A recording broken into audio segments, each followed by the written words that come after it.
అదే 35 పాస్ అయ్యావు కాబట్టి నీకు కేక్ కటింగ్ చేస్తాను, నువ్వు 60 వస్తే ఈసారి బయటకు తీసుకెళ్తాము, 70 వస్తే ఇంకోటి ఏదో చేస్తాం అనేసరికి రిజల్ట్ ఓరియంటెడ్ లవ్ అయిపోతుంది. Okay.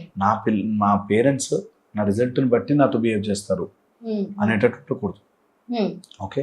At the same time తక్కువ వచ్చినా ఫెయిల్ అయినా వాటిని అప్రిషియేట్ చేస్తే, నేను అందుకే కాన్సలేషన్ ప్రైజెస్కి సెకండ్, థర్డ్, ఫోర్త్, ఫిఫ్త్ ప్రైజులకి అగెయిన్స్ట్.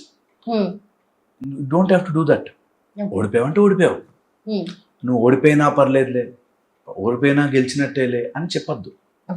ఎప్పుడు కూడా ఎఫర్ట్ని, పాజిటివిటీని అప్రిషియేట్ చేయాలి. ఓడిపోతే ఓడిపోయామని చెప్తే తీసుకునే అంత ధైర్యం కూడా ఇవ్వాలి.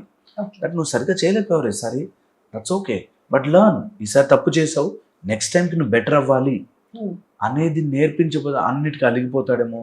నేను ఆ మాట చెప్తే మా పిల్లలు ఎక్కడ సూసైడ్ చేసుకుంటారో అని గాజు బొమ్మలా పెంచొద్దు.